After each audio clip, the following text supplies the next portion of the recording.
안녕하세요. 사브TV 벤더비트입니다. 오늘은 지난 시간에 이어서 역세권 경매, 지난 시간에는 매력적인 이유, 오늘은 포인트 5가지를 얘기해 드려 보도록 하겠습니다. 역세권 경매, 역경, 이 역경을 이겨내셨으면 좋겠습니다. 역세권 경매로.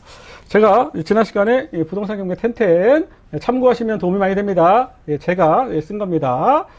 역세권 경매에 대해서 본격적으로 보도록 하겠습니다. 포인트 5가지입니다. 첫 번째, 역세권 경매를 잘 하려면요, 일단은 노선의 위치를 파악하셔야 돼요. 맞죠? 여러분들이, 왜냐하면 제가 오늘 하는 얘기는 주로 신설입니다. 기존에 있는 1호선, 2호선, 9호선까지 이미 파악된 것들에 있어서 투자적 가치, 그거 자체의 가격은 이미 높아요. 근데 우리가 투자적 메리트 아니면 실거주의 메리트에 있어서는 가급적 기존에 없는 거에서 생기는 게 더 유리하다라고 보는 겁니다. 그러면 우리가 예정 노선을 몰라요. 그러면 역세권 물건을 골라내기가 어렵다는 겁니다. 그러면 뭐부터 해야겠어요? 노선이 어떻게 지나가는지부터 알아야 될 거 아니에요. 맞죠? 노선이 어떻게 지나가고 거기에 어떤 역이 생기고, 그럼 그걸 잘 모르겠다. 역세권 우리 사브TV 보시면 되죠. 제가 매주 2~3번씩 그 얘기를 해주잖아요. 노선의 가치에 대해서 맨날 얘기해 주잖아요. 노선도 얘기해 주고 역도 얘기해 주고 출입구도 얘기해 주잖아요. 이쯤에서 구독, 좋아요 한번 눌러주시고 잘하겠습니다. 열심히 해보겠습니다. 첫 번째, 노선의 위치를 파악하시고요. 사이트에서 그거를 잘 대입을 시키세요. 대법원 사이트, 대법원 경매정보 사이트, 지지옥션, 아니면 뭐 옥션원, 이런 사이트에도 역세권 경매 파트가 따로 있고요. 또는 지도에서 바로 확인이 가능합니다. 지도에서 물건을 바로 확인할 수 있어요. 그런데 단점은 예정 노선이 없어요. 그러니까 본인이 뭐 다음이나 아니면 그러니까 구글이나 아니면 뭐 네이버에서 잘 파악을 하셔야 돼요. 물론 아실에서는 노선이 좀 그려져 있습니다. 아실 사이트에서는. 그런데 그게 또 맞지는 않아요, 정확하게. 그리고 여기에 위치가 개통하기 얼마 전에는 다 나와요. 그러면은 뭐 이렇게 뭐 다음 카카오 지도 같은 데도 이렇게 언급이 됩니다. 대충 표해줘요. 역 표시가 대충. 근데 그 전의 단계라면 표시가 안 돼 있습니다. 그래서 여러분들이 노선의 위치를 파악한 상태에서 사이트의 지도에 나와 있는, 잘 매칭을 시키는 게 제일 중요합니다. 첫 번째, 역세권 경매 포인트 분들은 노선의 위치를 파악하고 사이트에서 그거를 지도에서 잘 결합시켜서 활용을 해줘야 됩니다. 제가 한번 지도를 띄워놓고 보여드릴게요. 옆에서 같이 띄워놓고. 그래서 참고로 보시면 좋습니다. 여러 가지 한번 제가 상황을 다 띄워놓고 보겠습니다. 그래서 그 위치 파악, 노선의 위치 파악, 그 다음에 역의 위치 파악, 그리고 그 주변에 있는 반경 한 500m의 물건을 보시는 거. 그게 역세권 경매 첫 번째 포인트입니다. 그거부터 하실 수 있어야 돼요. 두 번째, 이게 5가지 중에 제일 중요합니다. 철도 노선의 단계를 이해하셔야 됩니다. 선이 거졌는데 이게 지금 어떤 단계인지 몰라. 왜냐하면 단계에 따라서 그 철도가 언제 개통할 건지에 대한 계략적인 파악이 된단 말이에요. 근데 선만 거졌어. 이것만 한데 막 선이 막 여러 가지 있어. 4차 철도망에 나왔어. 이거 5차 때 나온대. 철도망에 또 나온대. 그거 가지고는 안 된다는 겁니다. 뭐 블로그, 카페, 맞죠? 이런 데서 다 나와 있어요. 막 정보가. 그런데 별로 도움이 되는 정보가 아니에요. 왜? 그게 어떤 단계인지 잘 모르기 때문에. 그리고 초보자분들은 잘 몰라요. 이게 뭐 예타가 뭔지, 뭐 기본계획 고시가 뭔지 잘 모른단 말이에요. 그런데 여러분들이 역세권 경매에 빠지려면, 조금 더 수익을 극대화시키려면 결국은 철도 노선 단계를 이해하셔야 됩니다. 그게 뭐죠? 예타, 기본계획, 뭐 기본 및 실시 설계, 공사, 맞죠? 이렇게 한 4단계 정도로 크게 구분할 수 있다. 계획, 구상, 예타까지 그걸 다 계획 단계로 보시면 됩니다. 구상 단계로. 기본 계획은 본 사업을 이제 하겠다라는 게 기본 계획이에요. 그 다음에 기본 또는 실시 설계, 합쳐서 기본 및 실시 설계, 설계 단계입니다. 네 번째 공사 단계예요. 크게 4가지로 보시면 돼요. 맞죠? 구상 계획 단계, 그 다음에 본 계획 단계, 그 다음에 설계 단계, 공사 단계. 우리가 철도로 이해할 때, 도로도 마찬가지입니다. 4개 정도로 크게 구분해서 이해를 하셔야 됩니다. 그리고 이 노선이 지금 어느 단계에 있는지를 알고 계셔야 된다는 거예요. 그러면 조금 더 깊이 가겠습니다. 여러분들이 토지를 본다. 역세권 토지를 본다. 언제 사시는 게 좋냐면요. 예타 또는 기본계획 고시 전, 예타 통과되기 발표 전 또는 기본계획 고시 전에 토지는 사는 게 좋습니다. 그때 엄청나게 많이 올라요. 토지는 그때 사시는 게 좋고요.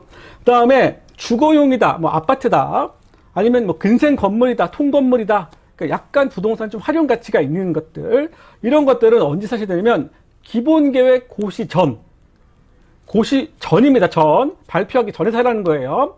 발표 전에 사는 게 좀 더 유리합니다. 그 다음에 실시계획 인가 고시 전, 예, 기본계획 고시 전이나 실시계획 인가 고시 전에 주거용 또는 근생 건물 개발이 가능한, 본인이 뭔가 활용이 가능한 것들, 통건물 이런 것들은 그때 사시는 게 좋습니다.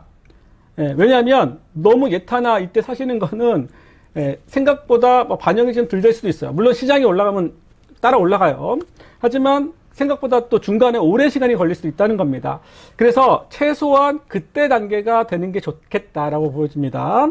그 다음에 마지막으로요, 구분상가. 맞죠? 본인이 개발할 수 있나요? 그 다음에 개별 오피스, 그 다음에 지식산업센터, 이런 것들은 개별적으로 가능한가요? 안 되죠. 그러면 뭐가 기본 베이스죠? 수요죠, 수요. 아무래도 수요가 극대화되는 구간이 언제예요? 개통하고 이후겠죠. 그때 돼야 임대가 되든지 뭐가 될 거 아니에요. 너무 미리 사봐야 도움이 안 돼요. 미리 사봐야. 그럼 언제 사는 게 좋아요? 공사 1년, 2년 전. 개통 1년, 2년 전이 이때가 좋다. 뭘 산다? 구분상가. 그 다음에 뭐 개별 오피스, 뭐 섹션 오피스, 뭐 지산 이런 것들은 그때 사시는 게 제일 좋다. 얼마에? 50% 밑으로. 50% 밑으로 싸게. 그냥 사면 안 됩니다. 싸게 사야 돼요. 물론 지산은 좋은 데는 좀 더 비싸요. 뭐 70%, 60% 해야 됩니다. 근데 상가는 워낙 감정가가 비싸기 때문에 한 50% 밑을 권하고요. 뭐 오피스나 이런 지산, 특별한 생숙들은 그거보다 좀 더 높게 살 수도 있습니다. 60, 70%. 하지만 너무 높게 사시면 안 돼요. 높게 사면 의미가 없어요. 그래서 단계를 이해하시고 그 단계에 맞게 부동산 용도, 토지냐, 주거냐, 근생이냐, 구분상가냐, 이런 것들에 따라서 각각 타이밍이 있더라. 적절한 타이밍이. 그 포인트를 잘 잡으셔야 됩니다. 그럼 세 번째, 역세권이란 범위를 확장하지 마세요. 출입구 기준입니다. 지하에서 어떻게 가든지 중요하지 않아요. 승강장이 있는데 출입구가 한쪽 끝에 있으면 무슨 의미가 있어요? 중간에 의미가 없죠. 예전에 서울시에서요, 그 역세권 반경 범위를 정할 때 어떻게 정했냐면요, 승강장 중심에서 반경 250m가 1차, 500m가 2차였어요. 옛날에. 근데 바뀌었어요. 지금 어떻게 바뀌었냐면 끝단에서 얼마 이렇게 바뀐 거예요. 그럼 역세권의 범위가 상당히 많이 확장이 됐습니다. 뭐 그때 어떤 문제가 있었냐면, 승강장은 이래요. 근데 출입구는 이쪽에 있어. 그러면 우리가 들어갈 때는 어디로 들어가? 다 출입구로 들어가잖아요. 승강장 중심이 역세권의 반경은 아니잖아요. 그런 개념인 거예요. 항상 역세권에 대한 반경은요, 출입구, 우리가 들어가는 입구를 기준으로 보시는 게 좋습니다. 상업용이다, 업무용이다, 250m 도보 5분 거리 지키세요. 주거용이다, 250에서 750m, 5분에서 15분 거리, 750m라 하더라도요, 단지에 따라서 또는 학군에 따라서, 학교에 따라서, 또는 뭐 대단지냐, 신축이냐, 또 주변에 공원이 있느냐에 따라서 좀 멀더라도 가격이 더 비싼 경우도 많아요. 그런 게 있습니다. 다만 역존감이라는 거 아세요? 역존감? 제가 지어낸 말입니다. 역존감이 뭐냐면 역의 의존도가 높은 걸 말하는 거예요. 역에 대한 의존도가 높은 거, 그 동네에서, 그 지역에서. 저는 그걸 역존감이라고 불러요. 역존감. 역존감이 높을수록요, 거리에 따른 가격 차이가 보여집니다. 제가 예시를 몇 개 올려드릴게요. 뭐 지제역 같은 데도 보시면, 평택 지제역도 보시면, 여기에서 한 5분 거리의 단지, 맞죠? 10분 거리, 15분 거리 단지마다 가격 차이가 상당하게 분명하게 구분돼요. 동탄역, 주로 어디가 올랐어요? 동탄 바로 앞에 있는 것만 올랐잖아요. 그게 개통하면서 주로 많이 올랐단 말이에요. 그렇게 시장은 보여줬단 말이에요. 그런 것처럼 역존감이라는 게 분명히 있어요. 그래서 역에 따른 거리가 분명히 있습니다. 조건이 동일하다면. 하지만 조건이 다르면 다를 수는 있습니다. 그래서 주거는 얼마? 250에서 750m 내 아파트다. 그러면 단지가, 그러니까는 막 750m가 경계가 있으면 안 돼요.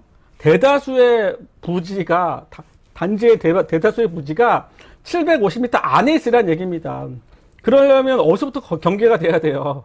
한 500m에서는 경계가 돼야 되잖아요. 500에서 750m 사이에 이렇게 단지 경계가 되어 있어야지 750m 끝에 있는 거면 이건 1km짜리예요, 이미. 주거는 도보가 가능한 것들로 보셔라. 토지도요, 1km만 보세요. 2, 3km 보지 마세요. 1km 안에 있는 토지만 보세요. 그런데 이것도 최대가 1km라는 거지, 가급적 토지도 500m 안을 지키시라는 겁니다. 물론 역 앞에 있는 게 제일 좋겠지만 비싸잖아요. 역 앞과 500m, 1km, 2km, 뭐 1.5km, 2km. 가격 차이가 나겠죠, 분명히. 하지만 가격 차이가 나더라도 1km를 넘기지 마세요. 그리고 조금 덜 차이가 안 나네. 여기는 뭐 500m는 평당 뭐 300인데, 여기, 그 다음에 1km는 평당 250밖에 안 해. 300짜리 사라는 얘기입니다. 아시겠죠? 그게 역존감이라는 느낌이 있어요, 분명히. 차이가 많이 난다. 뭐 250인데 500이다. 이러면 고민할 수 있겠죠. 맞죠? 뭐 500m인데 여기는 500이고 1km인데 250m다. 그러면 상대적으로 비교가 되잖아요. 분명하게. 그때는 고민할 수 있지만 여기 300이고 여기 250이야. 이러면 아니라는 거예요. 무조건 300짜리 사야 되는 거야. 500m 안에 들어가는 걸. 그게 중요한 포인트입니다. 세 번째, 역 출입구에서 상업 업무용은 250m, 주거는 250에서 750, 토지는 1km 넘지 마라. 그 다음에 네 번째, 노선의 가치가 중요합니다. 제가 다른 영상에서 어떤 노선이 좋은지, 그리고 출퇴근으로서의 의미는 뭐가 있는지 짧게 보면 일단은 서울로 가야 돼요. 일단은 종축 방향이 아니면 서울로 가는 방향이 중요한 겁니다. 경계로 들어가면 안 돼요. 종축 방향, 서울로 들어가는 게 중요한 겁니다. 노선이 서울로 가는 게 좋고, 이왕이면 다이렉트로, 맞죠? 그리고 또 뭐 세 가지 더 겸사로 얘기했죠. 어떤 차량, 어떤 작은 거 말고 큰 거, 중량전철, 맞죠? 몇 대, 하루에 몇 대 가냐고요. 그 다음에 한 번 갈 때 몇 명 태워. 이 세 가지. 다시요. 핵심은 노선의 가치. 그 다음에 세컨으로 볼 때 세 가지 봐야 돼요. 어떤 차량이 하루에 몇 대나 몇 명 데리고 다니냐. 그거 중요하다는 겁니다. 같이 보셔야 돼요. 노선의 가치, 그 다음에 거기에 따라가는 것들, 출퇴근의 의미, 두 가지 다 보셔야 되는 거예요. 비중은 노선의 가치 50%, 그 다음에 나머지 50%예요. 이 50% 중에 세 가지.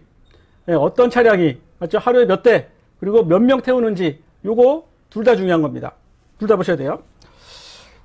그래서 노선의 가치 파악하시라는 거고요. 이왕이면요, 기존에 있는 역세권이 더블 역세권 될 수도 있잖아요. 그거보다는 없는 데에서 있는 게 더 유리합니다. 투자적 의미로서 보면요, 있는 거에서의 느낌은 예를 들어서 뭐 1000짜리가 뭐 1200, 1300 되는 느낌이고요. 없는 거에서 느끼면 500에 1000이 되는 느낌이에요. 그냥 예를 들면. 그러니까는 신설 역세권의 가치가 더 밸류업이 상승한다. 이거보다는 비율적으로 그 얘기예요. 뭐 노선에 따라 좀 달라지긴 하겠죠. 그리고 뭐 물리적으로 아니면 뭐 특수한 지역이 분명히 있잖아요. 네임밸류가 높은 지역들. 그거는 별개로 치더라도 일단은 단순하게 보면 새로운 기존에 있는 역에서 더블 역세권이 되는 것보다는 아무것도 없는 데서 신설 역세권 되는 것이 조금 더 유리하다라고 보는 겁니다. 그래서 그런 부분 노선의 가치를 파악하면서 가급적 신설 역세권으로 가라 라는 얘기고요. 다섯 번째, 마지막입니다. 이거는 약간 좀 고급 스킬이에요. 여러분들 잘 생각해 보셔야 되는데요. 우리가 단계가 있잖아요. 예타, 기본계획고시, 실시계획고시, 공사. 그러면 여러분들이 개발을 한다, 작업을 한다. 최대 맥시멈의 기준이 뭘까요? 최대 맥시멈의 기준. 그게 실시계획 인가고시. 그러면 토지이용계획원 또는 예전에 지적도에 지적 일단은 필지별로 쫙쫙 거져 있잖아요. 거기에 라인이 거져요. 제가 그것도 한번 같이 올려드려 볼게요. 철도 라인이 거진단 말이에요. 라인이 거진다는 얘기 못해요. 무슨 얘기예요? 그거를 필지를, 만약에 필지가 크다 그러면은 라인이 거지는 부분은 철도 용지로 바뀌어요. 그냥 기존 부지는 기존 소유자가 그냥 갖고 있는 거고, 나머지 부지는 철도 용지로 바뀐다는 거예요. 철도가 지나가면, 지하철이 지나가면. 물론 대심 들어가면 그냥 구분 지상권 설정하지만 지상철 또는 심도가 낮은 철도, 낮은 지하철 같은 경우는 그게 다 철도 용지로 바뀐다는 겁니다. 강제로. 뺏어요. 공익사업이라고. 도로도 마찬가지입니다. 뺏어요. 그냥 강제로. 라인이 거줘요. 그러면 그 필지는 어떻게 하는 거예요? 개발이 안 되는 거예요. 그러면 그게 언제라고요? 실시계획 인가. 고시의 의미가 그거예요. 실시계획 인가가 떨어지면, 고시가 나면 라인이 거져요. 그러면 그 이후에는 개발 절대 불가. 그럼 그전에는 개발 다 해주나요? 그렇진 않아요. 여기서는 똘똘한 공무원과 약간 애매한 공무원은 나눠집니다. 왜냐하면 제가 해봤잖아요. 제가 설계해보고 제가 민원 상대해봤잖아요. 어떤 데는 되고 어떤 데는 안 돼요. 그럼 되는 데는 뭐예요? 잘 몰라요. 모를 수 있어요. 왜냐하면 담당자가 바뀌니까. 근데 어떤 공무원들은 이거 해줘도 되나? 라고 해서 국가철도공단에 문의를 넣어요. 국토부나 거기다가 민원을 넣는단 말이에요. 지자체 무슨 시에서 민원이 들어와요.